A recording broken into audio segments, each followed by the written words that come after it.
Buenas noches, ¿cómo están?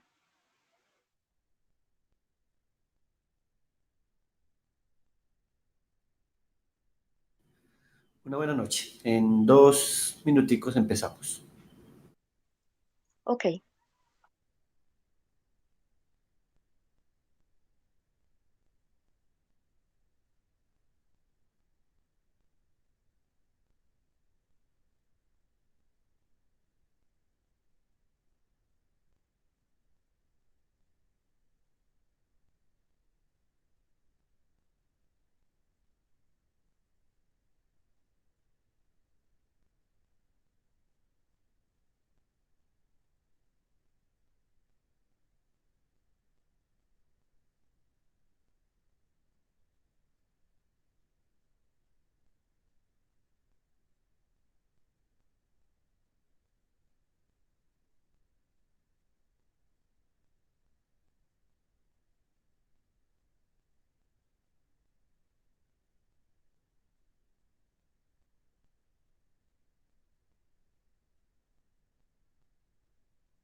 Bueno, familia, es una buena noche para todos y para todas y quienes pues se estén conectando poco a poco. Quiero desearles de parte de Medicol y del grupo clínico de la institución un feliz año a todos y a todas. Qué bueno pues poderme volver a encontrar con ustedes después de un tiempo. De igual manera quisiera que pronto pudiésemos hacer estas terapias multifamiliares de manera presencial. Sería para nosotros muy valioso lograr hacerlas de manera presencial este año, ¿de acuerdo? Así que yo esperaría, acorde a cómo se ven las cosas, esperemos que esta nueva cepa del virus no nos lleve realmente a un cuarto pico grave a nivel de enfermedad y de camas UCI ocupadas y que nos permita en más pronto que tarde podernos reunir de manera presencial porque sería realmente importante. Entonces, no, un feliz año para todos, para todas, que sea un año lleno de prosperidad, lleno de transformación, de conciencia. Para nosotros siempre será un honor poder hacer parte de ustedes y de sus procesos. Entonces, que este año podamos compartir cosas buenas, podamos compartir momentos de alegría a través de nuestros procesos, de los procesos personales de cada uno. Eh, el día de hoy mm, vamos a hablar un poco de lo que significa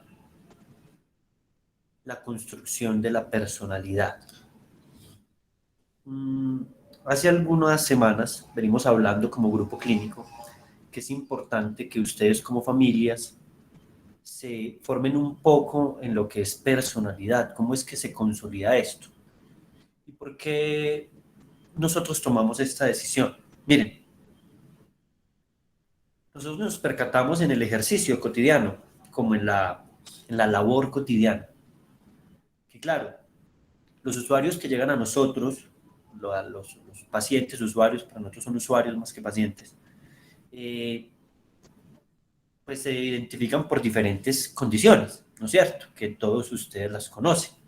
Algunos tienen eh, algún trastorno de alimentación, otros tienen ludopatías, que son adicciones a los juegos, algunas personas, tanto adultos como adolescentes, tienen problemas de autolesión, de hacerse daño, de hacerse cutting, ¿de acuerdo?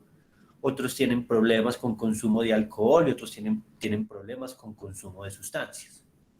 Aclarándoles que estas cosas o esto que acabamos de mencionar nosotros se explica de la misma manera neurológicamente. Es decir, aquí en el cerebro, en nuestra estructura, estas condiciones tienen una misma forma de, como de activarse a nivel cerebral. Y por eso, No escucho bien. nosotros como Es una institución, cosa de... por favor, ¿no escucha bien? Vale. Entonces, por eso nosotros normalmente, cotidianamente, digamos que en el ejercicio clínico son los pacientes que en nuestra gran mayoría atendemos. ¿Listo? Y en ese mismo camino, digamos que en unos 12, 13 años que hemos venido como haciendo un ejercicio académico juicioso frente a la observación de las condiciones de estos humanos que nos acompañan, pues nos hemos percatado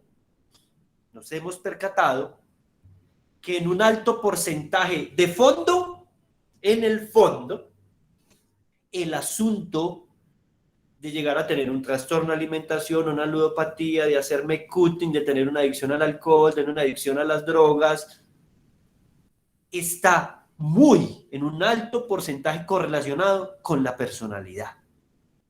Casi que podríamos decir que la base del problema, si lo llamamos problema, condición, situación, patología, como le quiera llamar, nosotros simplemente le llamamos síntoma, que la base del síntoma está correlacionada con la personalidad. Y que si nosotros no empezamos a entender que esto es un asunto que trasciende dejar de hacer, es decir, eliminar una conducta, entonces no, ya no me corto, no, ya como si tengo una anorexia, o ya no como en cantidad si tengo una bulimia, o ya no tomo licor. Sí, claro, el síntoma es fundamental que desaparezca, es muy importante que desaparezca. Pero cuando nosotros no ahondamos en la base del problema, existe una gran tendencia a que el síntoma reaparezca. Yo voy a ser muy honesto. No estoy nada de acuerdo, con que, con normalizar o naturalizar un sinfín de recaídas. Yo no estoy de acuerdo con eso. Que eso se puede dar, sí, eso se puede dar, claro que sí. Que puede pasar, claro que puede pasar. Una cosa es que pueda pasar y que se dé, otra cosa es naturalizarlo, ¿de acuerdo? Porque si no empiezo a reconocer y si la persona como paciente, porque lo hablamos con ellos cotidianamente, y ustedes como familia no empiezan a entender que esto tiene una base y que en un alto porcentaje, como lo decía hace un momento, está correlacionado con la personalidad, pues nos pasaremos toda la vida intentando dejar algo, luchando para que alguien deje algo y se convierte en una situación desgastante. Es más, tanto para ustedes como para las personas que hacemos los tratamientos. Y por eso para nosotros reconocer la personalidad y que ustedes empiecen a entender qué es la personalidad es fundamental. Miren, familias, la personalidad es más conocida como el modo de ser. ¿Qué es un modo de ser? Un modo de ser es la manera en que yo como sujeto empiezo a interpretar todo lo que sucede para darle un significado. Es decir, yo puedo interpretar que esto es un vaso, ¿no es cierto?, en el que tomo algo y el significado sería que me quita la sed. ¿Estamos? Espero que esté quedando claro. Yo puedo interpretar que tengo una pareja para compartir con ella y construyo un significado o le doy dando un significado a lo que es el amor. La personalidad es lo que nos permite a nosotros construir realidad, construimos nuestra realidad, nuestros imaginarios de realidad, construimos qué es lo negro y lo claro, la luz y la oscuridad, construimos qué es lo bueno y lo malo, construimos qué significa ser padre, ser hijo, ser hermano, ser primo, ser tío, ser nieto, ser abuelo, qué significa estudiar, qué significa el trabajo, qué significa comer, qué significa beber, todo, todo. Así, esa construcción de la realidad, el para qué son las cosas, lo construimos con la personalidad. Pero esta personalidad tiene una particularidad. La personalidad se configura de dos aspectos fundamentales. ¿Listo? Los voy a colocar así. Primero, digamos que hay algo a la personalidad. Esto, vamos a decir que esto es la personalidad, dice que se construye con una base epigenética. ¿Qué es la epigénesis? Que tengo una información genética con la que yo vengo, ¿de acuerdo? De herencia, ¿de acuerdo? Es herencia con lo que vengo, que se conoce como temperamento, ¿no es cierto? Que es un porcentaje, 10% dice aquí la doctora Ángela, que la tengo por aquí cerquita, y las socializaciones, ¿de acuerdo? Que son las que me ayudan a mí a construir el carácter. Hay dos grandes socializaciones que son las más importantes. Se llama socialización primaria, digamos que hay dos palitos aquí. Ese momento en que yo estoy en el vientre, nazco y empiezo a interactuar con mis figuras protectoras. En este caso, lo que signifique como padre, madre, familia. ¿De acuerdo? Porque no siempre, no todas las personas crecen con su familia biológica. Una gran mayoría sí, pero no todas.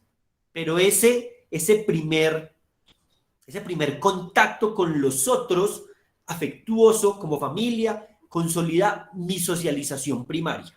Y la secundaria es cuando yo ya empiezo a interactuar con pares y ya sé que estoy interactuando con ellos. Es decir, yo ya sé cuando estoy en el jardín o en primero de primaria que él es un compañero, ¿ya? Seguramente yo a los 2 o 3 años ni siquiera sé que es mi hermano, es alguien por el que puedo sentir afinidad, pero todavía no le he dado un significado. Interpreto ya que hay alguien cercano con el que puedo tener, digamos, una relación, pero todavía estoy en el proceso de darle significado. Y es allí entonces en donde yo empiezo a consolidar mi personalidad. La personalidad, familias, se identifica porque a través de ese desarrollo personal voy configurando características. Es decir, las personalidades tienen características. Existen en la literatura de tipo psicológica múltiples personalidades, muchísimas personalidades, ¿de acuerdo? Que ahora vamos a tocar algunas. Espero tocar las 4 más importantes y las que más vemos en nuestra sociedad. Y esas múltiples personalidades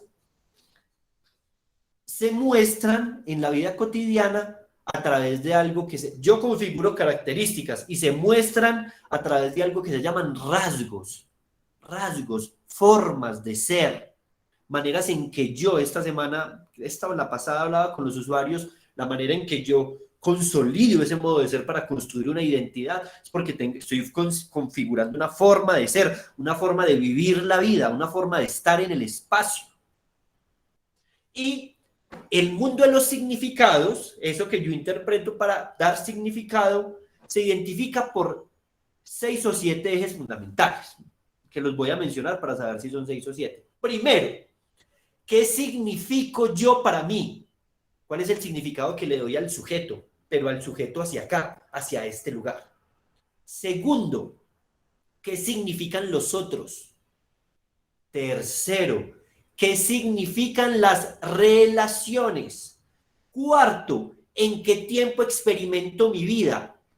¿Cuál es el significado que le doy a tiempo y dónde vivo esta vida? ¿En qué tiempo me ubico emocional y psíquicamente? El sí mismo, los otros, las relaciones, el tiempo. Y quinto, ¿cómo son mis acciones? Se le llama acción fenoménica, es decir, yo de qué manera actúo ante las situaciones de la vida. Estas 5 cosas, y además de esas 5, la manera en que yo como sujeto, como si fuera como el resultado, la manera en que yo como sujeto reconozco mi condición psicológica y emocional, me permiten a mí reconocer que estoy consolidando una personalidad. Vamos hoy entonces a tocar 4 características de personalidad predominantes en nuestra sociedad.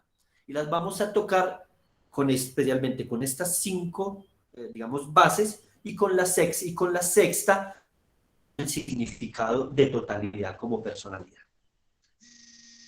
Vamos a reconocer los rasgos límites de personalidad, o las características límites, las dependientes, las narcisistas y las sociopáticas. ¿Listo? 4 que son las que tienen mayor notoriedad en nuestro campo y que además identificamos con mayor certeza dentro de la clínica. Antes de eso quiero poner un ejemplo, o quiero poner varios ejemplos. Miren, nosotros en el ejercicio cotidiano nos encontramos cosas muy particulares. Y esto, espero que quede claro, no es haciendo una crítica a nadie, no es diciendo que los otros lo están haciendo bien o mal, no, en absoluto.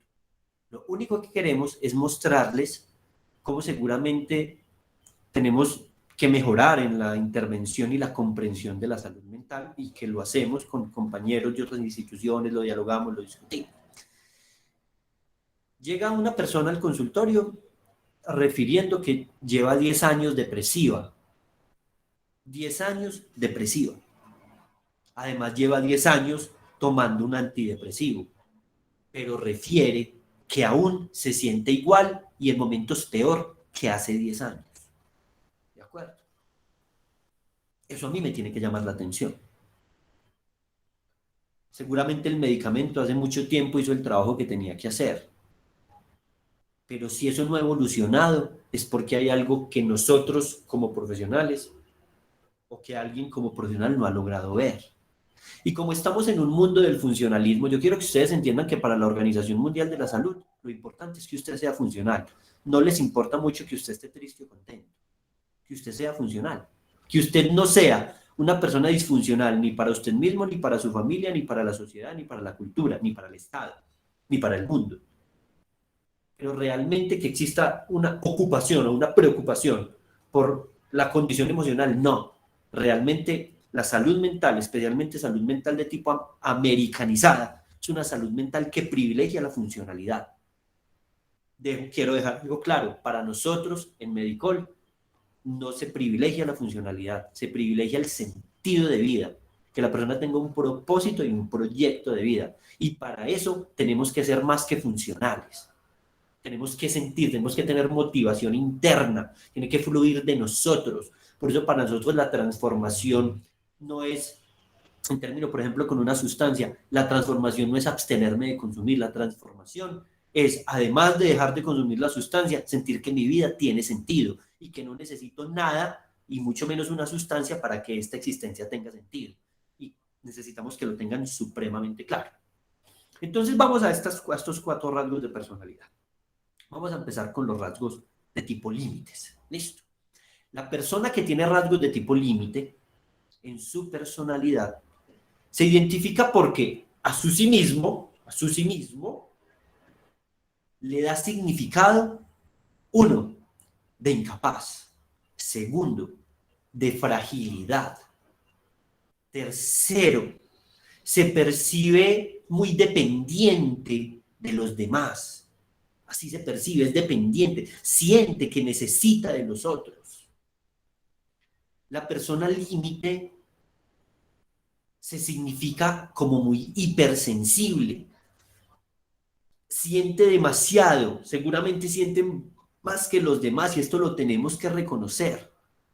Las personas con rasgos límites, para muchos humanos es muy difícil comprenderlos porque ellos son exageradamente sensibles. Entonces a ellos los sentimientos le pasan de la cabeza a los pies. Ellos, si nosotros nos sentimos tristes, ellos se sienten recontra retriple tristes.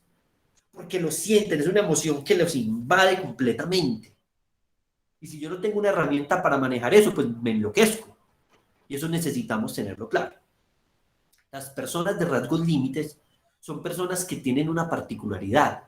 Se sienten abandonadas, aunque hayan sido abandonados o aunque no hayan sido abandonadas. Tienen una sensación de abandono constante y algo muy particular. Al sentirse abandonados o abandonadas, muchas veces buscan ser abandonados y abandonadas.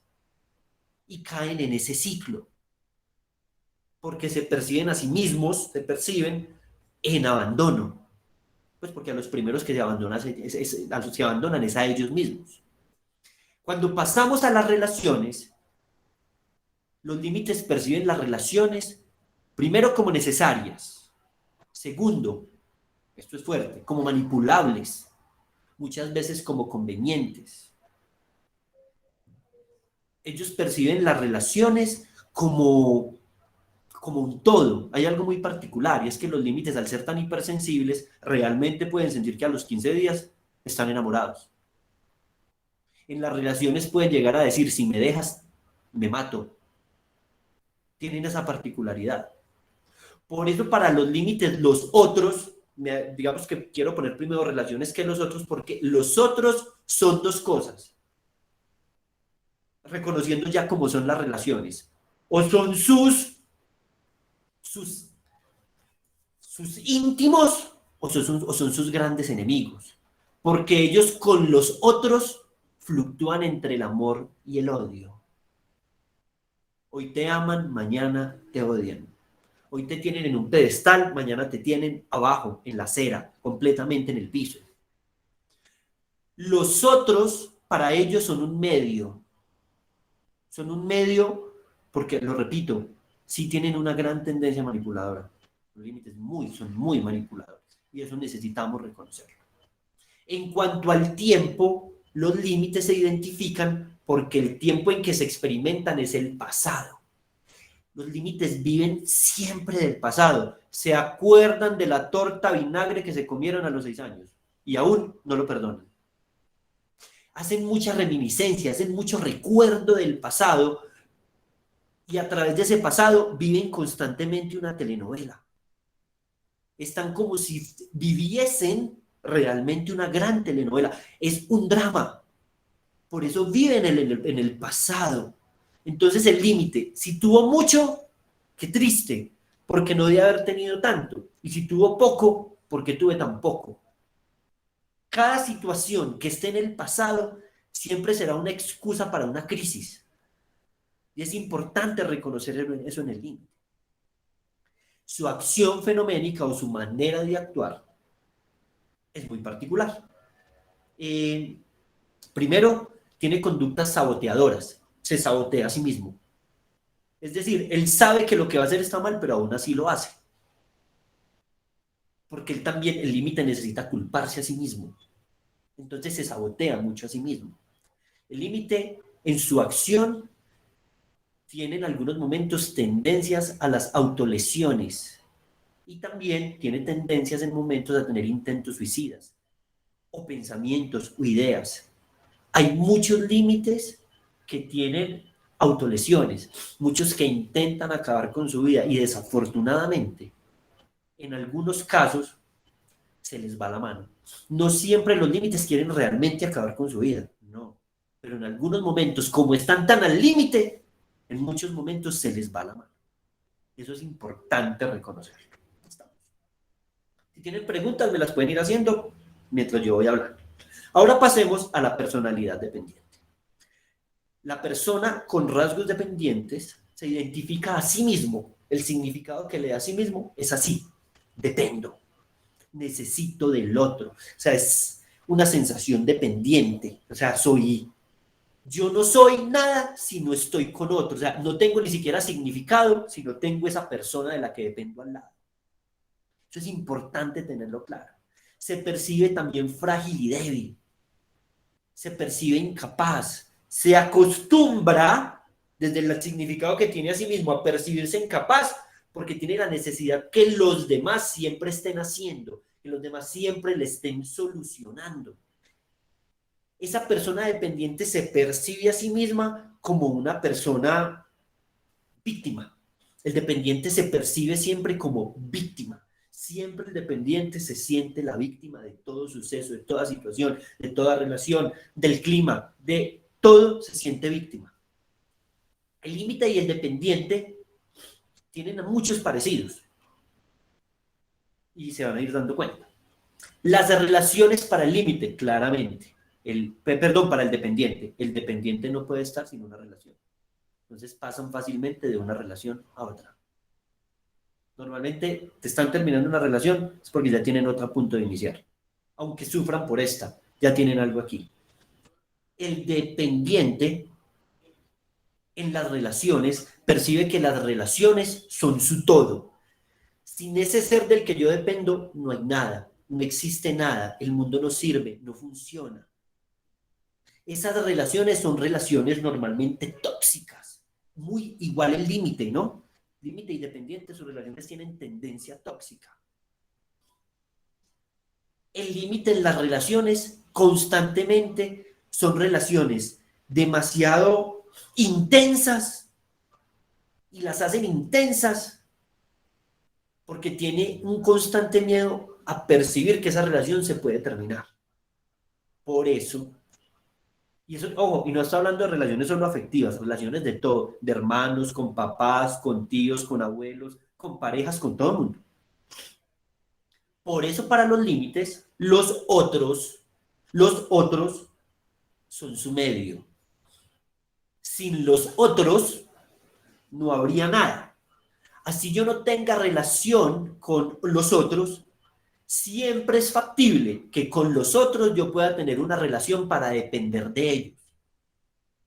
Podrían ser muy manipuladores con los otros, observar que ese otro puede servirle para algo e ir y utilizar sus rasgos para crear un vínculo y hacerse dependiente de esa persona. ¿Por qué? El dependiente tiene una particularidad. También la tiene el límite, pero pensaría que más el dependiente. No, lo siento que los dos tienen una gran capacidad para hacer sentir culpable a los otros. Tienen una gran capacidad para hacer sentir culpables a los otros, que esto nunca se les olvide. Porque hay muchos de ustedes que ya reconocen que sus familiares tienen una personalidad y es importante que lo tengan claro. Pero tiene una gran capacidad para hacer sentir culpable a los otros. ¿En qué tiempo vive el dependiente? En esto se diferencia completamente del límite, porque el dependiente vive en el futuro. El dependiente tiene una gran preocupación constante, muy constante, de ser abandonado, de que la relación se termine, de que todo se acabe. Por eso el dependiente siempre está pensando en lo que va a pasar. El dependiente es demasiado ansioso por eso. El dependiente por eso siempre está dudando de que lo quieren, de que lo respetan, de que lo valoran. Porque el dependiente necesita extremado en la relación y con los otros, necesita demasiado reconocimiento, muchísimo, muchísimo reconocimiento. Aunque él vea que hizo bien el trabajo, aunque vea que hizo bien esta cosa, necesita que le digan que lo hicieron bien. Su acción, la manera en que actúa el dependiente, es una acción que se muestra siempre como normalmente, como una acción tóxica, como una acción de necesidad. Casi que sus acciones son expresándole a los demás, a los otros y en sus relaciones, que sin ellos no tienen la capacidad de hacer nada. Entonces tienen una conducta constantemente manipulativa. Su conducta además es saboteadora cuando los otros no lo reconocen. Tiene una conducta de culpar constantemente al otro, como lo decía anteriormente. El dependiente se caracteriza además porque muchos dependientes tienen también conductas de autolesión y realmente tienen la capacidad de llegar a hacerse daño y realmente lo hacen para que el otro se sienta culpable. Eso hace un dependiente. No lo hace ni siquiera porque quiera hacerse daño. Necesita que el otro se sienta culpable.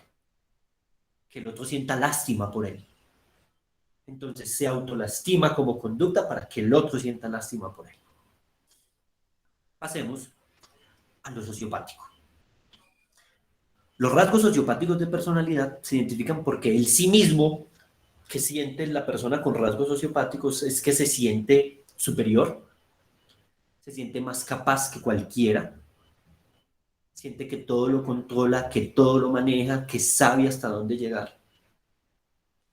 Tiene un concepto de sí mismo muy errado porque lo tiene extremadamente elevado. O sea, tiene unas expectativas de sí mismo completamente elevadas. Es muy yoico, es decir, tiene un ego muy exacerbado. Se percibe a sí mismo como el que siempre tiene la razón, como no le pueden decir nada porque le dicen algo, se siente ofendido. Necesita mucho, mucho, mucho. Se percibe a sí mismo, más allá de necesitar el reconocimiento, percibe que tiene mucho reconocimiento de los demás. Percibe que tiene el control. Se percibe como alguien que tiene el control. En cuanto a las relaciones, el sociópata, la persona con rasgos sociopáticos, realmente no tiene emoción. Se dicen que los sociopáticos no se conectan mucho con la emoción y el sentimiento. Por eso las relaciones de los sociópatas son relaciones utilitaristas. Es decir, si tengo una relación contigo es porque me sirves para algo. Si no me sirves para nada, no necesito una relación contigo. Simplemente porque, te lo decía hace poco a una mamá de alguien, pues porque le das comida y dormida, le das techo y le das estudio. Pero pues hasta qué punto hay un verdadero, en esa relación realmente hay una empatía. El sociópata carece de empatía en las relaciones, no tiene empatía, lo que me puedan dar. Las relaciones son para recibir, recibir y recibir y recibir. Poco, poco o nada. Si da, es porque le conviene dar para recibir un poco más. El sociópata en las relaciones maquina, siempre maquina.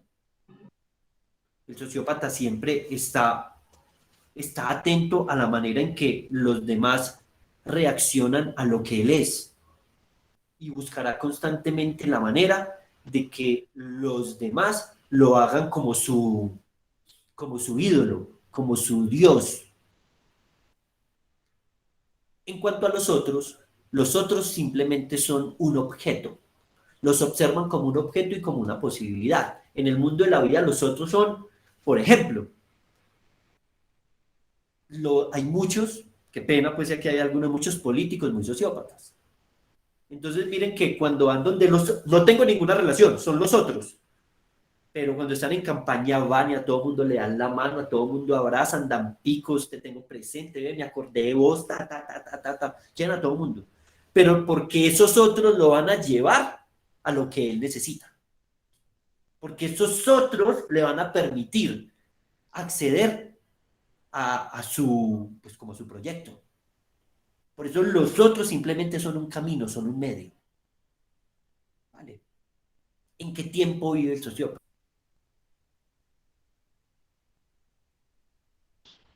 El sociópata siempre está mirando de esto que está pasando, qué puede sacar. De esta relación que tengo, con qué me puedo quedar. De estos con los que estoy hablando, qué me pueden brindar. Siempre vive proyectando a través de lo que está sucediendo, qué le puede dar en un futuro, qué puede sacar, cuál es el fruto o el provecho que puede sacar. Si el sociópata ve que no hay provecho, toma distancia, se va, se aleja, porque nada le sirve.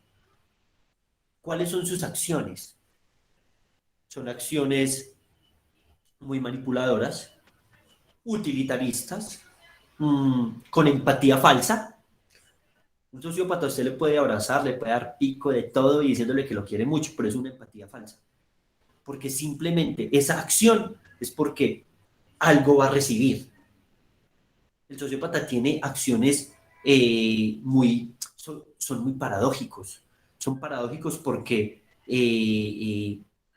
pareciera que, o sea, dicen que les importa, pero al fin y al cabo lo único que les importa son ellos mismos. Aunque lo digan a todas las personas que aman su pueblo. Me gusta poner a algunos políticos de ejemplo. Y es importante que lo tengamos claro. Si les digo que puedo poner pacientes de ejemplo, claro que sí.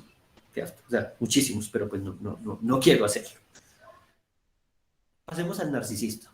El narcisista, que tiene algún parecido también al sociópata, se identifica porque al sí mismo lo observa como el último chito, o sea, se siente como él se siente así, soy el último chito del paquete, la última Coca-Cola del desierto, como decían hace años los papás y las mamás. O sea, como yo, no hay nadie. Soy único e irrepetible, pero desde lo egoico, desde lo soberbio. Se percibe a sí mismo como, como un sujeto que, que siempre es más que los demás. Se percibe como más inteligente, se percibe como más bello, se percibe como, o sea, como si estuviese en una capacidad superior al resto. No siempre siendo así. No siempre siendo así. Pero él en su mundo interno lo cree y lo configura en sus características y sus rasgos de esa manera. Se siente un líder constantemente. Él siente que los demás lo escuchan. El narciso siente que los demás, y ya vamos a hablar en las relaciones, siempre hacen algo por él. Por eso para él las relaciones, para el narcisista, los rasgos narcisistas, para ellos las relaciones son relaciones donde siempre tiene que haber poder. ¿Eso qué significa? Se llama una paradoja de poder, una paradoja pragmática, en donde las relaciones de poder, yo estoy por encima, tú estás por debajo. Siempre necesito que me idolatres, necesito que constantemente en las relaciones me estés diciendo que soy muy bueno, que soy el mejor, que soy el más inteligente. Necesito que constantemente me estés colocando en un pedestal. Eso necesita el narcisista en las relaciones. En algunos momentos, no en todos, un narcisista sí tiene muchos sentimientos, pero en otros no. Es decir, en momentos puede ser empático con algunas personas, pero en otros momentos no. El narcisista normalmente sí puede ser más empático con sus figuras afectivas primarias, con su familia real, que con otros. Con otros puede ser cero empático, tener cero compasión por el otro. Lo único que necesito es que me adules y que me digas que tengo la razón y que constantemente me estés diciendo que soy el mejor. Por eso para el narcisista los otros, ¿no es cierto? Las personas son objeto necesario para yo seguir alimentando mi narcisismo, para yo poder sentir que me reconoce. Un narcisista se puede sentar en una reunión y su único interés, aunque no conozca a nadie, es que los demás terminen diciendo que él es algo. Pero bueno, ¿no? Muy bueno. Esa es su necesidad. Si él no logra ese reconocimiento, el narcisista que tiene esa particularidad, porque la tiene muy bajita, tiene muy baja tolerancia a la frustración, se frustra y es capaz de decir, a ese lugar no vuelvo porque es que esa gente es una bruta. Estoy poniendo pues como un ejemplo. ¿De acuerdo? Es que allá no saben nada. Es que esa gente es muy mala en lo que hace. Es que esa gente no sabe lo que dice. Eso hace el narcisista. En cuanto a los otros, ¿en qué tiempo vive el narcisista? El narcisista vive constantemente entre el pasado y el futuro. Algo muy particular. ¿Por qué? Porque el narcisista se ocupa de lo del pasado para que las personas del pasado lo sigan reconociendo. ¿No es cierto? Es más, puede terminar yendo donde personas que algún día lo reconocieron para alimentar su narcisismo. Entonces resulta que él alguna vez estuvo en la casa de una familia, y allá todo el mundo lo alabó, qué persona inteligente eres. Él va al pasado y vuelve a esa casa para que vuelva y le digan lo mismo para seguir alimentando su narcisismo. Y también vive mucho en el futuro porque tiene la necesidad de pensar cómo en el futuro va a ser para que estas personas también del pasado lo sigan reconociendo y adulando. El narcisista necesita mucho futuro, necesita estar muy atento a mirar cómo en el futuro los demás siempre van a hacer algo por él. El narcisista tiene algo muy particular. El narcisista te hace un favor, pero para que tú en el futuro le hagas tres. Eso es importante tenerlo claro. El narcisista te va a cobrar un favor las veces que él más pueda. 200 si es posible. Y eso es fundamental. Reconociendo entonces estas 4 estructuras de personalidad, que realmente son muchísimas familias, son unas 17, 18. Pero hoy quería hablar de las 4 más importantes que reconocemos dentro de nuestra sociedad y en el programa de intervención que nosotros tenemos. Es fundamental que entendamos que nuestra personalidad siempre será algo hermoso, porque la personalidad no solo tiene oscuridad. Si yo les hablo de los límites son las personas más sensibles, grandes artistas, con capacidad de tener intuición como ninguno. Los límites son personas que cuando entienden su personalidad, son personas que tienen una capacidad de ser empáticos, de reconocer el dolor del otro, son intuitivos, tienen una intuición, pero por eso le llaman los brujos de la personalidad, porque realmente pueden conectarse mucho con la emoción suya y del otro. Son personas que ven el mundo con otros colores. El límite no lo ve rojo, lo ve rojo, rojo, rojo, y puede ver en eso cosas que el resto no vemos. El límite puede ver en una hoja una canción, el límite puede ver sin escribirla, el límite puede ver en el sol una esperanza, aunque para el resto simplemente sea el sol. El límite tiene cosas hermosas, el límite tiene, para mí lo más importante del límite es que tiene una capacidad de conectarse con los otros única. O sea, tienen unas capacidades pueden ser muy salvadores del mundo, realmente tienen el don de salvar, es una realidad. El dependiente, por ejemplo, tiene cuando entiendes la vuelta de su personalidad por el lado oscuro hacia la luz, son personas que construyen relaciones hermosas, son personas que tienen siempre una familia unida, son personas que aman mucho a los que tiene, que valora mucho sus círculos, que los mantiene siempre y hace de sus afectos, los hace una verdad, los hace una cosa única, irrepetible. El dependiente tiene una capacidad de amar como pocos. El dependiente es un excelente trabajador. El dependiente cuando dice que quería hacer algo lo hace y va hasta las últimas y lo cumple. El dependiente para mí son de los excelentes trabajadores. O sea, muy buenos estudiantes en su gran mayoría, ¿no es cierto? El sociópata tiene su lado bueno. Un sociópata integrado, pues que ya voy a hablar de qué es la integración, un sociópata en la luz es una persona que puede ser un gran, cuando reconoce que tiene esa estructura y que ojo con la parte oscura, es un gran líder, es una persona que jala proyectos, que puede ser un gran empresario, puede ser un gran gerente, que puede ser un gran líder de un equipo, tienen muchas cualidades. En la parte sociopática de la luz tiene grandes cualidades. El narcisista igual, o sea, el narcisista cuando lo comprende, el narcisista puede llegar a ser un ser muy espiritual, al igual que el límite. Son seres que pueden llegar a ser muy espirituales. El límite también tiene algo de narcisista por allá en unas formas, en la tipología tipo 3 del límite, que pues ahondar sería muy difícil porque es demasiado largo. Pero el narcisista es una persona que cuando se conecta con algo, lo lucha, lo ama, hace crecer proyectos como sea, une grupos, también puede ser un gran líder, puede ayudar a que los otros se conecten con su amor propio. El narcisista tiene también muchas cosas bonitas. ¿Qué es lo que quiero decirles con esto? Normalmente nosotros tenemos una tendencia, todos nosotros tenemos una tendencia a tener más de una personalidad que del resto, pero nosotros sí tenemos de las otras un poquitico. ¿Qué se dice? Que ojalá eso pudiese pasar, que nosotros deberíamos tener una personalidad integrada, es decir, tener de todas las personalidades, las 18, 17 y 18, tener de todas un poquito.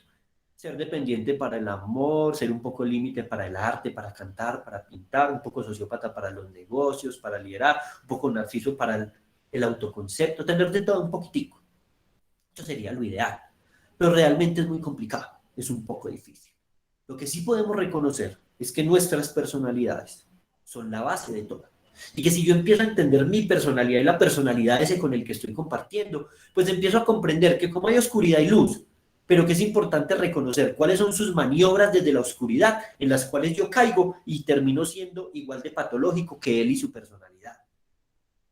Y si me lo preguntan, como lo decía yo empezando esta sesión, si observamos la personalidad hacia la oscuridad, alimenta una autolesión y un cutting, alimenta claramente un trastorno de alimentación, alimenta claramente una ludopatía, una adicción al alcohol o a las drogas, lo alimenta.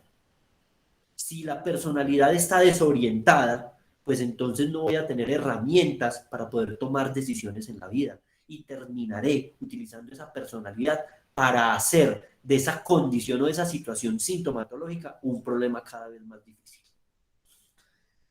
Yo espero que el día de hoy, que vuelvo y repito, a mí me encantaría darles esto de manera presencial, hacerles un dibujo, explicárselos con muchos más colores y formas, que por lo menos hoy tengamos ya un poco de claridad frente a lo que es la personalidad, a cómo se consolida, cómo se construye, cuáles son esas características que se dan, vayan y busquen sobre cuáles son las personalidades, vayan, lean, vayan, indaguen, eso es muy bacano no empezar a reconocer esas cosas.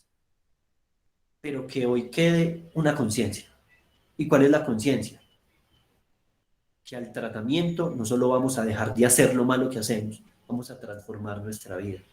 Y que por eso ser adherente, ir a las intervenciones, no solo ir a que me digan si estoy bien o mal o a mirar si he tenido alguna reincidencia en alguna conducta, en alguna sustancia, sino a trabajar en mi interior. A eso es a lo que vamos, a las terapias individuales, a las de grupo, a esto, a trabajar en la personalidad y que hoy eso quede muy claro en todos ustedes.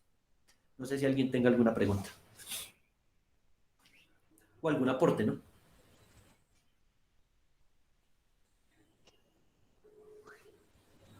Muchas gracias, Paulita. Muchas gracias. Qué bueno que estés aquí.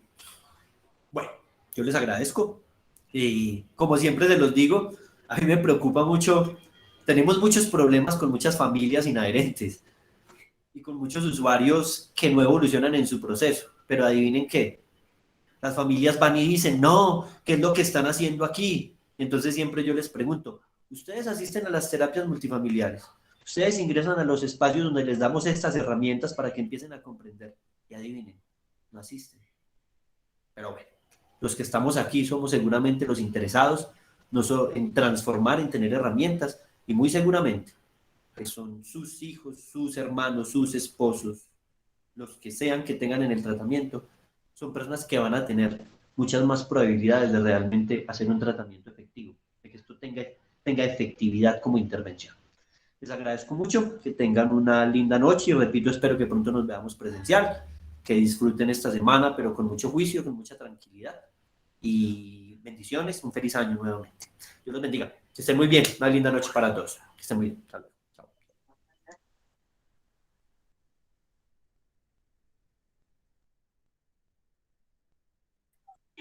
Muchísimas